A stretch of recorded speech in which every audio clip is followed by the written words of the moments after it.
నమస్తే, welcome to స్వతంత్ర. నేను మురళి. ముందుగా హెడ్లైన్స్ చూద్దాం. 5 ఏళ్ల నరకానికి చెక్ పెట్టే సమయం. ఎన్నికల్లో కూటమే గెలుస్తుందన్న చంద్రబాబు.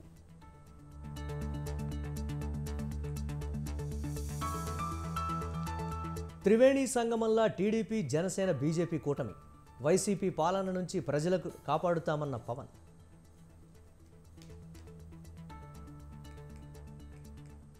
కాంగ్రెస్లో షిండేలు లేరన్న కోమటిరెడ్డి.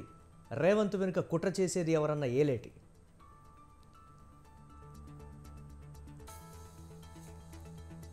బీఆర్ఎస్ హయాంలో 24 గంటల కరెంట్. కాంగ్రెస్ వచ్చి కరువు తెచ్చిందన్న హరీష్.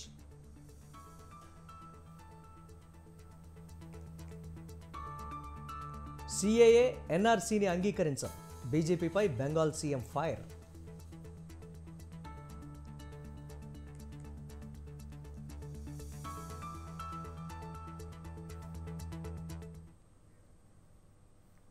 తాలు, తేమ అంటూ ధాన్యానికి మద్దతు ధర తగ్గిస్తే తాట తీస్తానని సీఎం రేవంత్ రెడ్డి ధాన్యం కొనుగోలుదారులకు స్ట్రాంగ్ డోస్ ఇచ్చారు.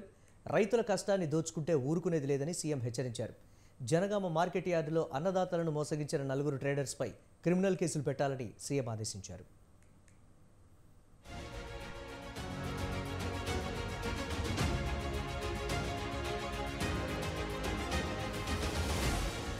యాసంగి పంట కల్లాలకు చేరింది. ఆరుగాలం శ్రమించి రైతు పండించిన పంటకు రాష్ట్ర సర్కారు మద్దతు ధర ప్రకటించింది. క్వింటాలు వరి ధాన్యానికి 2203 రూపాయల ధరను నిర్ణయించింది. అయితే మద్దతు ధర ఇవ్వకుండా కొందరు దళారులు రైతులను దగా చేస్తున్నారు. జనగామ మార్కెట్ యార్డులో ఇదే జరిగింది. మార్కెట్లోని అధికారులు, కొందరు ట్రేడర్లు కుమ్మక్కై ధాన్యం ధరను తగ్గించేశారు. దానికి ధాన్యంలో తేమ శాతం, తాలు ఎక్కువగా ఉందని ధాన్యం క్వింటాలు ధరను 1550, 1569 రూపాయలుగా నిర్ణయించారు. దీంతో రైతులు ఆందోళనకు దిగారు.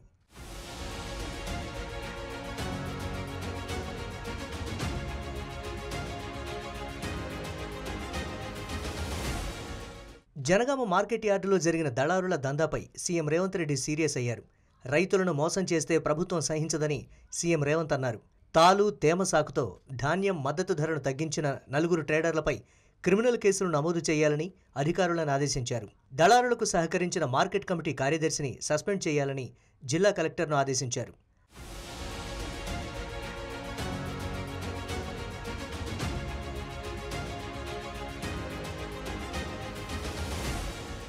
రాష్ట్ర వ్యాప్తంగా ధాన్యం కొనుగోళ్ల విషయంలో అధికారులు అప్రమత్తంగా ఉండాలని, మద్దతు ధర విషయంలో రైతులకు అన్యాయం జరగకుండా చూడాలని సీఎం సూచించారు. రాష్ట్రంలో రైతుల నుంచి ధాన్యం కొనుగోలుకు ప్రభుత్వం ఇప్పటికే 5422 ధాన్యం కొనుగోలు కేంద్రాలను ప్రారంభించింది. రైతులకు మద్దతు ధర విషయంలో తేడా వస్తే బాధ్యులపై తీవ్ర చర్యలు తీసుకుంటామని రాష్ట్ర సర్కార్ హెచ్చరించింది.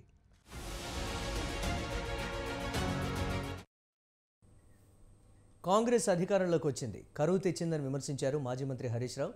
తెలంగాణలో లక్షల ఎకరాల్లో పంట ఎండిపోయిందని ఆవేదన వ్యక్తం చేశారు. 2 లక్షల రుణమాఫీ అయిన రైతులు ఎంపీ ఎన్నికల్లో కాంగ్రెస్ పార్టీకి ఓట్లు వేయాలి, రుణమాఫీ కాని వారు బీఆర్ఎస్కు ఓటు వేయాలని చెప్పారు. కాంగ్రెస్ ఇచ్చిన హామీలు నెరవేర్చనందుకు ఓట్ల కోసం వచ్చే ఆ పార్టీ నేతలను మహిళలు చీపురు కట్టలతో తరమాలని వార్నింగ్ ఇచ్చారు. సామెత ఉంటది, కాలు పెట్టిన యాళ్ళ అంటారు. కేసీఆర్ కాలు పెట్టిండు, 10 ఏళ్ళు కరువే లేదు. ఇప్పుడు కాంగ్రెస్ వాళ్ళు కాలు పెట్టిండు, మళ్ళీ కరువు మోపైంది. కాంగ్రెస్ వచ్చింది, కరువు మోపైంది. ఇలా రాష్ట్రం మొత్తం లక్షల ఎకరాల్లో పంట ఎండిపోయింది. మళ్ళా మోటార్లు కాలుతున్నాయి. అలేవే ఊర్ల పొన్న మళ్ళా మోటార్లు కాలుతున్నాయి. ఊర్ల పొన్న మళ్ళా బాయి గడ్డల మీద క్రేన్లు పెట్టి లోతు తీస్తున్నారు, బాయిలు అవుతున్నారు. కొత్తగా బోర్లు వేసే పరిస్థితి వచ్చింది. మళ్లీ రైతులకు కష్టాలు మోపైనాయి. ఇలా ఏ ఒక్క హామీ అమలు చేసినారు కాంగ్రెస్ వాళ్ళు? ఎన్ని చెప్పిండ్రు? ఓడదాటిదాకా ఓడమల్లప్ప, ఓడదాటినాక బోడమల్లప్ప అన్నట్టు చేసింది కాంగ్రెస్ వాళ్ళు. 100 రోజుల్లో 6 గ్యారంటీలు, 13 హామీలు అమలు చేస్తామన్నారు. అయినాయా? అమలైనయా? దాని పేరు ముద్దుగా పేరు పెట్టిండ్రు. ఏందంటే గ్యారంటీలు అని పేరు పెట్టిండ్రు. మరి గ్యారంటీ అంటే పక్కా చేస్తామన్నట్టు. మరి చేసిండ్రా?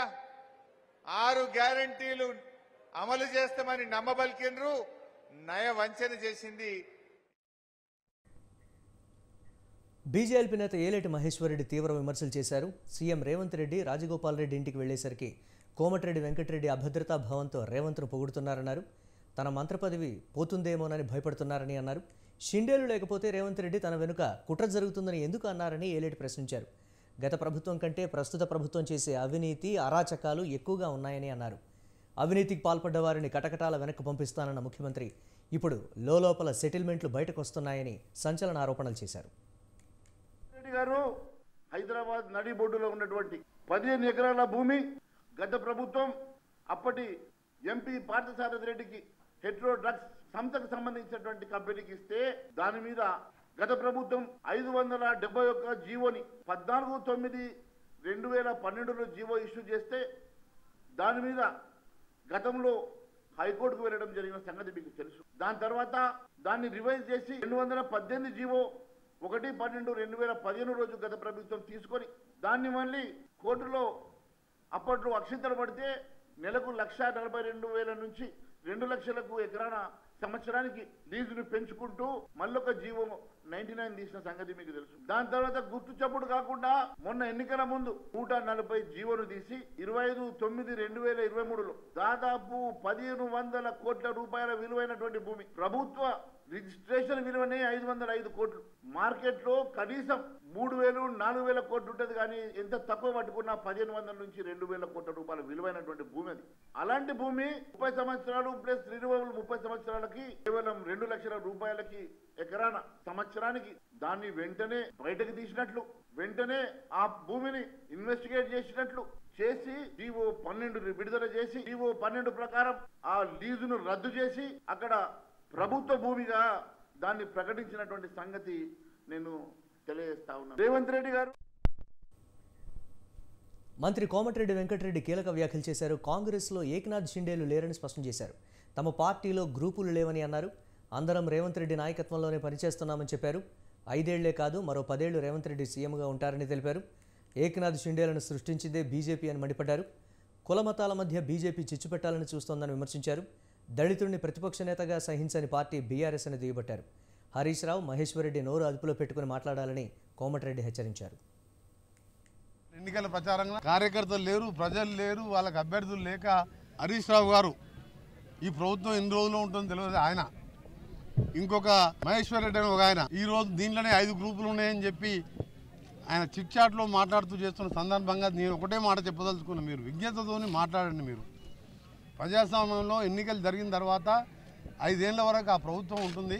ఇక్కడ ముఖ్యమంత్రి గారు వారి నాయకత్వంలో మంత్రులందరం సీనియర్ల సలహాలు, జనారెడ్డి గారు లాంటి వారి సలహాలతోని ఎమ్మెల్యేలు ఒక టీమ్గా పనిచేస్తున్న సందర్భంలో నేను ఒకటే చెప్తున్నా, మీరు 5 గ్రూపులు లేదు, ఏక్నాథ్ షిండే అని మీరు సృష్టించింది ఏక్నాథ్ షిండే, మేం కాదు.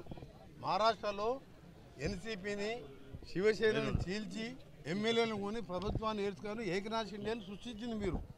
మా దగ్గర ముఖ్యమంత్రిగా రేవంత్ రెడ్డి గారు 5 ఏళ్ళు ఉంటారు, ఇంకా 5 ఏళ్ళు 10 ఏళ్ళు కూడా మేము కాంగ్రెస్ ప్రభుత్వం ఉంటుంది, మళ్ళీ కూడా రేవంత్ రెడ్డి గారే ఉంటారు. నేను ఒకటే చెప్తాను, ఇంకా ప్రతిసారి నా పేరు కూడా వాడుతున్న మహేశ్వర్ రెడ్డి.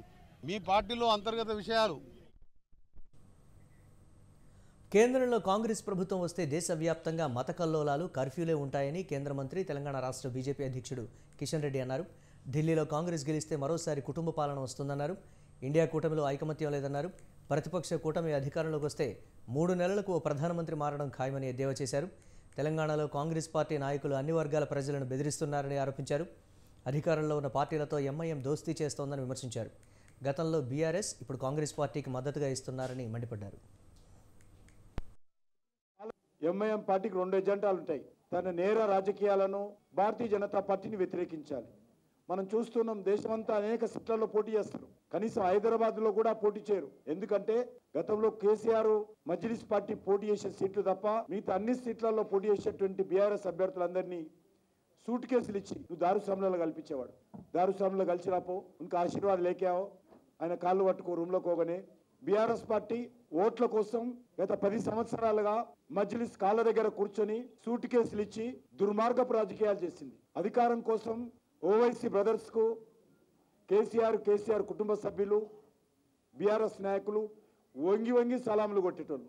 పార్లమెంట్ ఎన్నికలు చెప్పాడు ఆయన, ఎంఐఎం నాయకుడు, దేశంలో బెస్ట్ లీడరు కేసీఆరే, కేసీఆర్ నాయకత్వంలోనే దేశం బాగుపడుతుంది, ఆయన బాగా ట్యాప్ చేయగలుగుతాడు, ఫోన్లు, ఆయన కుటుంబ రాజకీయాలు బాగా చేయగలుగుతాడు, ఆయనైతే బాగా అవినీతి చేయగలుగుతాడు అని చెప్పి మెచ్చుకున్నాడు ఇన్ని రోజులు. ఎంఐఎం పార్టీకి 2 ఎజెండాలు ఉంటాయి. తన కాంగ్రెస్ ఇచ్చిన బీసీ డిక్లరేషన్ వెంటనే అమలు చేయాలని బీఆర్ఎస్ ఎమ్మెల్యే కేటీఆర్ డిమాండ్ చేశారు. హైదరాబాద్లోని జ్యోతిబా పూలే జయంతి వేడుకలో ఆయన పాల్గొన్నారు. జ్యోతిబా పూలే విగ్రహాన్ని ఏర్పాటు చేయాలన్నారు.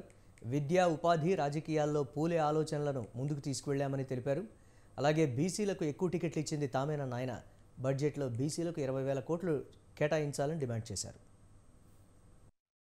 ఈ రాష్ట్ర ప్రభుత్వం ఏదైతే కాంగ్రెస్ ప్రభుత్వం ఏదైతే ఉన్నదో వారికి మేము గుర్తు చేయదలుచుకున్నాం. బీసీలో కేవలం విద్యా ఉపాధి అవకాశాలు మాత్రమే కాకుండా రాజకీయంగా కూడా బీసీ డిక్లరేషన్ పేరిట కామారెడ్డిలో సిద్ధరామయ్య గారు, కర్ణాటక ముఖ్యమంత్రి సిద్ధరామయ్య గారిని ముఖ్య అతిథిగా పెట్టి కామారెడ్డిలో బీసీ డిక్లరేషన్ పేరిట మీరు ప్రకటనలు, ఓట్లు రాబట్టుకోవడానికి ప్రకటనలు గుప్పించినారు. ఆ ప్రకటనల్లో ఈరోజు వరకు 120 రోజులు గడిచిపోయినా ఒక్కటంటే ఒకటి కూడా అమలుకు నోచుకోలేదు. మీరు చెప్పారు మహాత్మా జ్యోతిబా ఫూలే పేరిట బీసీ సబ్ ప్లాన్ తెస్తాము, బీసీ సబ్ ప్లాన్ తీసుకొస్తాము, బడ్జెట్లో ప్రతి సంవత్సరం 20,000 కోట్ల రూపాయలు కేటాయిస్తాం బీసీ వెల్ఫేర్ కోసం, మొత్తం 5 ఏళ్లలో 1,00,000 కోట్లు తీసుకొస్తాము, ఖర్చు పెడతాము అనే మాట కాంగ్రెస్ పార్టీ చెప్పింది. మరి మొన్న ఓట్ ఆన్ అకౌంట్ పెట్టినారు, అందులో డబ్బులు కేటాయించలేదు. మీరు చెప్పినట్టు 20,000 కోట్లు కేటాయించలేదు. Full budget పెడతామన్నారు. ఈ పార్లమెంట్ ఎన్నికల తర్వాత అందులో మాట నిలుపుకోవాలని చెప్పి శాసనసభ సమావేశాల్లో BC Warangal Lok Sabha BRS ticket ఎవరికి దక్కనుంది? అధినేత కేసీఆర్ బలమైన అభ్యర్థి కోసం అన్వేషణ చేస్తున్నారా? ఇంతకు వరంగల్ లోక్సభ బీఆర్ఎస్ టికెట్ రేసులో ఉన్న నేతలు ఎవరు? బీఆర్ఎస్ అధిష్టానం ఎవరి వైపు మొగ్గు చూపుతోంది?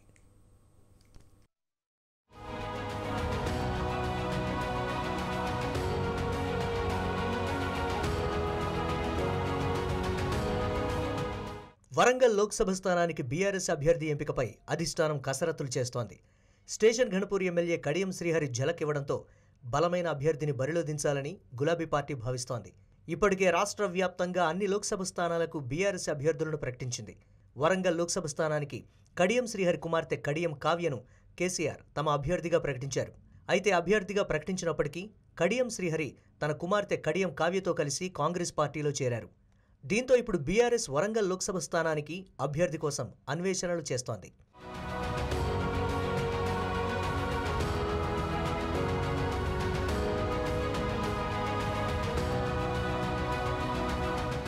కడియం శ్రీహరి తన కుమార్తెతో కలిసి పార్టీ మారుతూ బీఆర్ఎస్ పార్టీపై తీవ్రస్థాయిలో ఆరోపణలు చేశారు.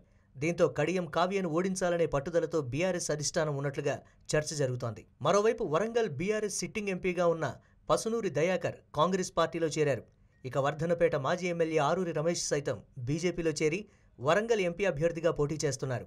దీంతో ఇప్పుడు బీఆర్ఎస్ పార్టీకి వరంగల్ లోక్సభ స్థానంలో బలమైన అభ్యర్థి లేకుండా పోయారనే చర్చ జరుగుతోంది.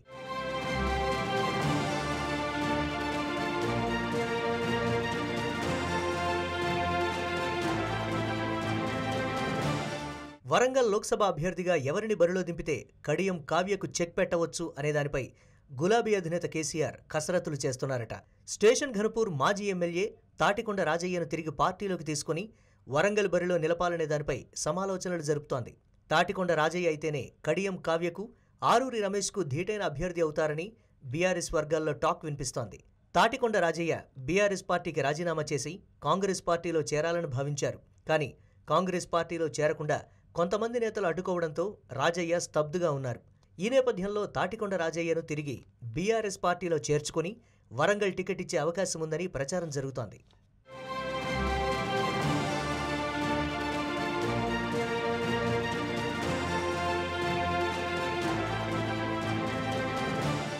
వరంగల్ లోక్సభ బీఆర్ఎస్ టికెట్ కోసం కొంతమంది నేతలు రేసులో ఉన్నారు. తెలంగాణ ఎంఆర్పీఎస్ నేత వంగపల్లి శ్రీనివాస్ మాదిగా, హన్మకొండ జిల్లా పరిషత్ చైర్మన్ డాక్టర్ సుధీర్ కుమార్, జనగామ నియోజకవర్గానికి చెందిన ప్రముఖ డాక్టర్ సుగుణాకర్ రాజు, పల్లా శ్రీనివాస్, మాజీ ఎమ్మెల్యే పెద్ది సుదర్శన్ రెడ్డి సతీమణి పెద్ది స్వప్న పేర్లు ప్రధానంగా పరిశీలనలో ఉన్నట్లుగా చర్చ జరుగుతోంది. అయితే కాంగ్రెస్, బీజేపీ పార్టీలకు ధీటుగా బలమైన అభ్యర్థిని పోటీకి దించడం ద్వారా కడియం కావ్యకు, ఆరూరి రమేష్కు చెక్ పెట్టాలని గులాబీ అధిష్టానం భావిస్తోంది.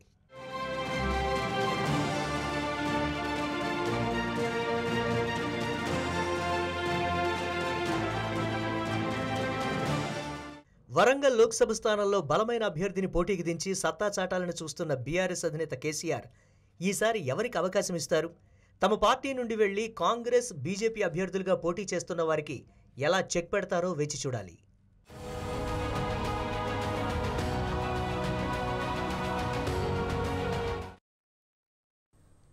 కూటమి అధికారంలోకి రాగానే తొలి సంతకం మెగా డిఎస్సీ పైనే అని టీడీపీ అధినేత చంద్రబాబు అన్నారు. రాష్ట్రానికి ఇది చాలా కీలక సమయం. 5 ఏళ్ల నరకానికి, సంక్షోభానికి, సమస్యలకు చెక్ పెట్టే సమయం వచ్చిందన్నారు. కోనసీమ జిల్లా పి గన్నవరం నియోజకవర్గం అంబాజీపేటలో నిర్వహించిన ప్రజాగళం సభలో జనసేన అధినేత పవన్ కళ్యాణ్తో కలిసి చంద్రబాబు పాల్గొన్నారు. స్థానిక సంస్థల్లో బీసీలకు 34% రిజర్వేషన్లు తీసుకొస్తామన్నారు. వైసీపీ పాలనలో ఏ ఒక్క కుటుంబానికి న్యాయం జరగలేదని చెప్పారు. కోనసీమను కలహాల సీమగా మార్చేందుకు వైసీపీ యత్నించిందని జనసేన అధినేత పవన్ కళ్యాణ్ అన్నారు. కోనసీమను ప్రేమసీమగా మార్చేందుకు యత్నించామని అన్నారు. త్రివేణి సంగమంలో టీడీపీ, జనసేన, బీజేపీ కూటమి పనిచేస్తోందని అన్నారు.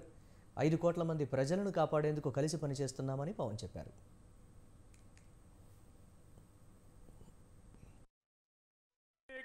లాంఛనమే, మనమే గెలుస్తున్నాం. మన ఆడబిడ్డల స్పందన చూశాను.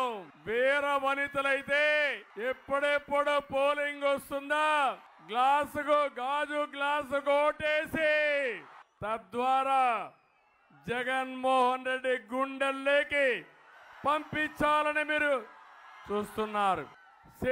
సిద్ధం అంటున్న వాళ్ళకి మర్చిపోలేని యుద్ధం ఇద్దామని మిత్రుడు పవన్ కళ్యాణ్ గారు చెప్పారు. దానికి మీరు సిద్ధమా తమ్ముళ్ళు, ఆడబిడ్డలను మిమ్మల్ని అడుగుతున్నా. ఇదొక కీలక సమయం. 5 సంవత్సరాల నరకానికి, సంక్షోభానికి, సమస్యలకి, కష్టాలకి ఈరోజు చెక్ పెట్టే రోజు అని చెప్పి కూడా నేను మీకు తెలియజేస్తున్నా. ఈ ముఖ్యమంత్రి మీకు హామీ ఇచ్చాడు. 2000 కోట్లు సంవత్సరం చొప్పున 10,000 కోట్ల రూపాయలు పెడతా అన్నాడు. తమ్ముళ్ళు 10 కోట్లు ఖర్చు పెట్టాడా అని మిమ్మల్ని అడుగుతున్నా. ఈ రోజున మేమందరం కలిసి ఎందుకు వచ్చాం మీ ముందుకంటే, ఒక దేహానికి ఒక రక్తనాళం సరిపోదు, ఒక దేశానికి ఒక నది సరిపోదు. త్రివేణి సంగమం లాగా భారతీయ జనతా పార్టీ, తెలుగుదేశం, జనసేన, ఆంధ్రప్రదేశ్ 5 కోట్ల మంది ప్రజల్ని కాపాడటానికి త్రివేణి సంగమం లాగా మేమందరం కూర్చొని మీ భవిష్యత్తు కోసం అండదండలుగా ఉండాలని చెప్పే ఈ అలయన్స్ని ఏర్పాటు చేశాం. మీకు భవిష్యత్తులో ఉపాధి అవకాశాలు కానీ, ఉద్యోగ అవకాశాలు కానీ, ముఖ్యంగా మన 2.5 లక్షల హెక్టార్లు ఉన్న ఇక్కడ ఉన్న విశాలమైన కొబ్బరి తోటల్లో కనీసం ఒక కోకోనట్ బోర్డు ఇప్పుడు దాకా మనం ఏర్పాటు చేసుకోలేకపోయాం. అంబాజీపేటలో కొబ్బరి పరిశోధన కేంద్రం ఉన్నా కానీ మనకి. చంద్రబాబుపై వైసీపీ నేత సజ్జల తీవ్రంగా ఫైర్ అయ్యారు. వాలంటీర్లపై తప్పుడు ప్రచారం చేస్తున్నారని అన్నారు. వాలంటీర్లు పెన్షన్లు ఇవ్వకుండా నిమ్మగడ్డ ద్వారా కేసులు వేయించారని ఆరోపించారు. ఒకప్పుడు వాలంటీర్లపై ఎన్నో ఆరోపణలు చేసిన చంద్రబాబు ఇప్పుడు వారిని కొనసాగిస్తామంటున్నారని తెలిపారు. చంద్రబాబు రోజుకో మాట మారుస్తారని విమర్శించారు. ఓట్ల కోసం చంద్రబాబు అబద్ధపు హామీలు ఇస్తున్నారని మండిపడ్డారు. చంద్రబాబు అధికారంలోకి వస్తే వాలంటీర్ల స్థానంలో జన్మభూమి కమిటీలు వస్తాయని సజ్జలు చెప్పారు. ఈ వాలంటీర్లు ఇన్ఫ్లుయెన్స్ చేస్తారు పెన్షనర్లకు, కాబట్టి వాళ్ళతో ఇప్పించడం, తన మనిషి ద్వారా డోర్ టు డోర్ స్టెప్ దగ్గర పెన్షన్లు ఇవ్వనివ్వద్దు అని చెప్పి తన మనిషి నిమ్మగడ్డ రమేష్ ద్వారా ఈసీకి లెటర్లు పెట్టించడం దగ్గర నుంచి అక్కడ మొదలైన. అంతకుముందు వీళ్ళేంది గోనె సంచులు మోసే ఉద్యోగమా, ఇళ్ల తలుపులు కొడతారు, ఆడవాళ్ళ వివరాలన్నీ సేకరిస్తారని తాను తన దత్తపుత్రుడు అసహ్యకరంగా మాట్లాడిన మాటలైనా, రాష్ట్రంలో అమ్మాయిలు ఎక్కడన్నా ఇదైపోతే అదంతా కేసులన్నీ వీళ్ళ ఇదున్నారు, వెనక వీళ్ళున్నారన్న, వాలంటీర్లు అంటే వైఎస్ఆర్సీపీ కార్యకర్తలన్నా వాళ్ళ తాట తీస్తామని మాట్లాడిన వాళ్ళ నాయకులు మాట్లాడిన, ఇవన్నీ ఎట్లా మర్చిపోతారు? వాలంటీర్లు కాదు, జనమైన ఎట్లా మర్చిపోతారు? ఈరోజు ఉన్నట్టుండి వాలంటీర్ల వ్యవస్థను కొనసాగిస్తా, 10,000 ఇస్తా, 1,00,000 రూపాయలు ఇస్తా, ఈ ముందన్నవి ఎప్పుడైతే అంతగా రాగానే ఆ వ్యవస్థని తీసేస్తాను అని ఎప్పుడైతే అన్నాడో వాటిని పక్కకు తోసేసి ఉన్నట్టుండి ఇది అనడంతో ఈయన ఎంత అబద్దాల కోరు ఈ రోజుకు మారలేదు. 95లో ఎట్లున్నాడో 2024లో కూడా అట్లే ఉన్నాడు. 14లో ఎట్లా మోసం చేశాడో అంతకు డబుల్ మోసం ఈసారి చేస్తాడని ప్రజలకు బాగా అర్థమైంది ఈ మాట మాట్లాడడంతో. ఎంత అన్యాయం. మచిలీపట్నంలో జరిగింది, ఎవరో మా వాళ్ళని కొట్టారు. కొడితే ఎమ్మెల్యే ఇదేం అన్యాయమే అని అడిగాడు. నిన్న ఒంగోలులో జరిగింది నేను విన్నంతవరకు చూసినంత వరకు వాలంటీర్ దీనికి రాజీనామా చేసి ఎలక్షన్ క్యాంపెయిన్లో మా పార్టీ వాళ్ళతో వెళ్తున్నాడు. వెళ్తుంటే నువ్వెందుకు వచ్చావు, వాళ్ళు ఎవరో అడ్డం పడినారు, టీడీపీ ఫ్యామిలీ ఎవరో అంటే. దాన్ని అక్కడ స్టార్ట్ చేసింది, గొడవ చేసింది వాళ్ళు. వాలంటీర్ ఎందుకు వచ్చారని అడిగే హక్కు నీకేముంది? వాలంటీరు వచ్చినందువల్ల అందులో రాజీనామా చేసిన వ్యక్తి అక్కడికి వస్తే అడగడం వాళ్ళ తప్పు. గొడవ మొదలు పెట్టింది వాళ్ళు. గొడవ పెట్టి ఆ గొడవలో ఏదైనా జరిగితే మళ్ళీ నింద మా మీద వేయాలి. ఈ వాలంటీర్లు. పశ్చిమ గోదావరి జిల్లా తాడేపల్లిగూడెం ఆత్మీయ సమావేశంలో పవన్పై ముద్రగడ తీవ్ర విమర్శలు చేశారు. పవన్ తెరచాటు రాజకీయం చేస్తున్నారని ఫైర్ అయ్యారు. కాపులు ఓ పక్క రాజ్యాధికారం కోసం పోరాడుతూ ఉంటే మరో పక్క కాపుల్ని వేరే పార్టీకి తాకట్టు పెట్టే ప్రయత్నం చేస్తున్నారని మండిపడ్డారు. పవన్ చంద్రబాబు తొత్తుగా వ్యవహరిస్తున్నారని ఆగ్రహం వ్యక్తం చేశారు. పవన్ అసలు రాజకీయాలకు పనికిరాడని దుయ్యబట్టారు ముద్రగడ. షూటింగ్ కోసం ఎమ్మెల్యే పదవి కావాలా అంటే ప్రజా సేవ చేయడం కోసం కాదండి, వాళ్ళు షూటింగ్ చేయడం కోసం ఎమ్మెల్యే పదవి కావాలంట. ప్రజాసేవ అనే మాటే వాళ్ళ నోట రావట్లేదండి. ఆలోచించండి, ఇంకా టైం ఉంది. అది కూడా చంద్రబాబు నాయుడు త్యాగం చేసేసి పార్టీని బ్యాక్ చేసేసి మీ షూటింగ్కి వెళ్ళిపోతే బాగుంటుందని ఆ తిరుగుకి ఏంటి మా పరిస్థితి అని చెప్పేసి బెంగపడతా ఉన్నారు. రెండవదండి, నన్ను అవమానించిన చంద్రబాబు నాయుడు గారు తోటి వాళ్ళు స్నేహం చేయొచ్చండి. స్నేహం చేస్తే నేను కూడా వచ్చేయాలంట. అది ఎంతవరకు న్యాయమే సార్? నాకు చంద్రబాబు సంబంధం ఏంటండి? మీరు 70, 80, 100 సీట్లు. పత్రాలు తగులుబెట్టించిన సిట్ అధికారి అసోంకు బదిలీ అయ్యారని టీడీపీ నేత దేవినేని ఉమా అన్నారు. తప్పులు చేస్తున్న అధికారులు మూల్యం చెల్లించుకుంటారని హెచ్చరించారు. ఎన్నికల కోడ్ కాకుండా వైసీపీ కోడ్ అమలు చేస్తే మూల్యం చెల్లించుకుంటారని వార్నింగ్ ఇచ్చారు. ఒక ఐజీ, 3 కలెక్టర్లను ఎన్నికల బాధ్యతల నుంచి తొలగించారని చెప్పారు. సిఐడి, సిట్ కార్యాలయాల్లోని పత్రాలను తగులుబెట్టించారని నిప్పులు చెరిగారు. సిట్ కార్యాలయంలో హెరిటేజ్ కావచ్చు, చంద్రబాబు నాయుడు గారి కేసు తాలూకా పత్రాలు కావచ్చు, ఇన్నర్ రింగ్ రోడ్డు కేసు కాగితాలు కావచ్చు, ఇవన్నీ కూడా తగలబెట్టించిన ఆ సిట్ అధికారి చీఫ్ ఇవాళ అస్సాంకి బదిలీ చేయబడ్డాడు. ఎన్నికల సందర్భంగా ఎవరైతే తప్పు చేస్తా ఉన్న అధికారులందరూ కూడా మూల్యం చెల్లించుకుంటారు. మీ బాధ్యతను పక్కన పెట్టి ఎలక్షన్ కోడ్ నడిపించకుండా వైకాపా కోడ్ నడిపిస్తే మూల్యం చెల్లించుకుంటారు. కష్టపడి చదువుకొని ఉద్యోగాల్లోకి వచ్చి ఈ ధనంజయ రెడ్డి మాటినో, సజ్జల రామకృష్ణారెడ్డి మాటినో, లేదా జగన్మోహన్ రెడ్డి మాటినో మీరు ఇవాళ ఈ తప్పులు చేస్తే మీరే మూల్యం చెల్లించుకుంటారు. ఒక్కసారి ఎలక్షన్ కోడ్ ఉల్లంఘించి ఎలక్షన్ రాష్ట్రంలో ఎన్నికల్లో పోటీ చేసే అభ్యర్థుల్లో ఎలాంటి మార్పు ఉండదని వైసీపీ ఎంపీ అయోధ్యరామరెడ్డి అన్నారు. వైసీపీ నేతల మధ్య అసంతృప్తులు లేవన్నారు. గుంటూరులో జరిగే మేమంతా సిద్ధం బస్సు యాత్రకు సీఎం జగన్ పాల్గొంటారని, యాత్రకు భారీ ఏర్పాట్లు చేశామన్నారు. గుంటూరులో బస్సు యాత్రను విజయవంతం చేయాలని ఆయన కోరారు. వైఎస్ఆర్ కాంగ్రెస్ పార్టీ అధ్యక్షులు గౌరవ ముఖ్యమంత్రి జగన్మోహన్ రెడ్డి గారు గుంటూరు పార్లమెంట్లో మేడికొండూరులో ఆయన ప్రవేశించడం జరుగుతుంది. అక్కడి నుంచి సాయంత్రం బహిరంగ సభ ఏటూరు రోడ్లో ఉంటుంది.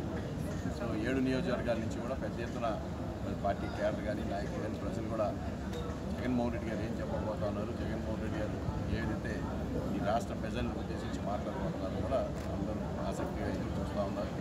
తప్పకుండా గత ఏదైతే ఇప్పటివరకు జరిగిన సభలన్నిటికన్నా ఇంకా మిన్నగా గుంటూరు సభ కూడా జరగబోతుందని చెప్పి స్పష్టంగా మాకైతే అర్థమవుతా ఉంది.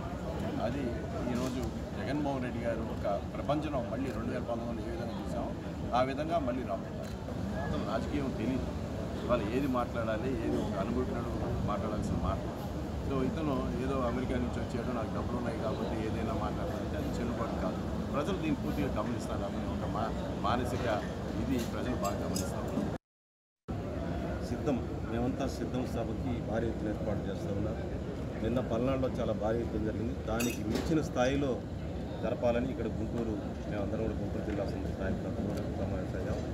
బాగా ఏర్పాటు చేస్తాం. పత్తిపాడు, పొన్నూరు, మంగళగిరి, తాడికొండ, గుంటూరు టౌన్ 1, 2 భారీగా జనం తరలించడానికి నాయకులంతా కూడా ప్రయత్నం చేస్తున్నారు, అభ్యర్థులంతా ప్రయత్నం చేస్తాం, కార్యకర్తలు ఉత్సాహం ఉన్నారు. మీరు ఎక్కడికి వెళ్ళినా చూడండి, బాగా ఉత్సాహంగా కార్యకర్తలు కనిపిస్తూ ఉన్నారు. బాగా ఎంపీ అభ్యర్థి రోసే గారు కూడా ఉత్తరప్రదేశ్ చేస్తాం. మా రీజనల్ ప్రజాగళం సభ విజయవంతం కావడంతో మంత్రి కారుమూరికి కళ్ళు బైర్లు కమ్మాయని మాజీ ఎమ్మెల్యే ఆర్మిలి రాధాకృష్ణ అన్నారు. ప్రజాగళం సభను విజయవంతం చేసిన టీడీపీ, జనసేన, బీజేపీ నాయకులకు ఆయన ధన్యవాదాలు తెలిపారు. ఓటమి భయంతోనే కారుమూరి చంద్రబాబు, పవన్ మీద విమర్శలు చేస్తున్నారన్నారు. తణుకులో అభివృద్ధి చేశానని చెప్తున్న కారుమూరి మాటల్లో ఏమాత్రం నిజం లేదన్నారు. నియోజకవర్గం కోసం ఒక్క మంచి పనైనా చేశారా అని ఆయన ప్రశ్నించారు. అభివృద్ధి పనులకు శంకుస్థాపన తప్ప ఒక్కటి కూడా చేయలేదని మండిపడ్డారు. తణుకు నియోజకవర్గంలో అభివృద్ధిపై చర్చకు సిద్ధమా అంటూ సవాల్ విసిరారు. అగ్రిగోల్డ్ బాధితులు వచ్చి నన్ను అడిగితే వినపప్పు అంటావా? ఎవరినన్నా ఒకటే కదా, మనుషులనే మాటలేనవి. నువ్వు అన్నదాన్ని నువ్వు మరలా కప్పుపుచ్చుకునే విధంగా మరొక నిర్వచనం చెప్తున్నావు అంటే ఏ విధంగా నీకు ఈరోజు పరిస్థితి ఉందో, నీ పరిస్థితి ఏ విధంగా ఉందో అర్థమవుతుంది. నువ్వు ఆ రోజు ఆ రైతు వచ్చి మళ్ళీ నువ్వు ఆ రైతు వచ్చి మద్యం తాగొచ్చాడని చెప్తున్నావు. రైతు అతను అగ్రిగోల్డ్ బాధితుడు కాదు. ఒకవేళ కావాలంటే నీకు తీసుకొస్తాం మరలా. ఆ రోజు ఆయన రైతు బాధపడినటువంటి బాధ అందరూ కూడా చూశారు. ఈరోజు రైతునే ఎర్రిపప్ప అని చెప్పని మరలా ఈరోజు దాన్ని సమర్థించుకుంటున్నావు అంటే ఏ విధంగా నీ మానసిక స్థితి ఉందనేది ఒకసారి అర్థమవుతుంది. ఇన్ని కోట్లు అభివృద్ధి చేశానని చెప్తున్నావు. నువ్వు చేసింది అభివృద్ధి. వైఎస్ఆర్ జిల్లా జమ్మలమడుగు కేంద్రంలో పెదముడియం మండలానికి సంబంధించి ఎన్డీఏ కూటమి కార్యకర్తల సమావేశం జరిగింది. దీనికి జమ్మలమడుగు కూటమి అభ్యర్థి ఆదినారాయణ రెడ్డి, కడప ఎంపీ భూపేష్ రెడ్డి సమావేశానికి హాజరయ్యారు. ఈ 5 ఏళ్ల వైసీపీ పాలనలో అన్ని రంగాలు దెబ్బతిన్నాయని విమర్శించారు. టీడీపీ ప్రభుత్వం ఏర్పడగానే రాజోలి నిర్వాసిత రైతులకు 24 లక్షల రూపాయలు ఇప్పించే బాధ్యత తమదేనన్నారు టీడీపీ నేతలు.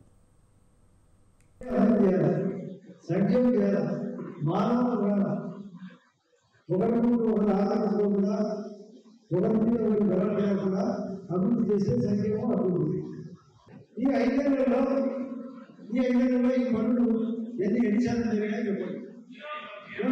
చెప్పాలా? ఈ శ్రమంతో పనులు.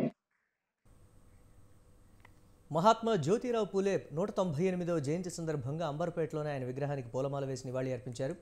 తెలంగాణ టీడీపీ సికింద్రాబాద్ పార్లమెంటరీ అధ్యక్షుడు సాయిబాబు మొట్టమొదటి వయోజన విద్యను, అందరికీ చదువుకునే హక్కును బలహీన వర్గాల వారు బలవంతులేనని నిరూపించిన సాంఘిక సంస్కర్త పూలే అని అన్నారు. సాంఘిక దురాచారాలను అణగదొక్కిన మహనీయుడని కొనియాడారు. ఎన్టీఆర్, చంద్రబాబు కూడా బలహీన వర్గాల కోసం పోరాటం చేశారన్నారు సాయిబాబు. ఇప్పుడు ప్రస్తుతం సికింద్రాబాద్ పార్లమెంట్ అధ్యక్షుడిగా ఉన్నాను తెలుగుదేశం పార్టీకి. జ్యోతిరావు పూలే గారి 198వ జయంత్యోత్సవ సందర్భంగా ఆ మహనీయుడికి నివాళులర్పిస్తూ బలహీన వర్గాలకు అండగా ఆనాటి సామాజిక దురాచారాలను ఖండిస్తూ సాంఘిక సంస్కరణలు ప్రవేశపెడుతూ మొట్టమొదటిసారిగా వయోజన విద్యను, అంతేకాకుండా ప్రతివాడికి చదువుకునే హక్కు కల్పించాలి. ఇవి ఇప్పటి వరకు అప్డేట్స్. కీప్ వాచింగ్ స్వతంత్ర.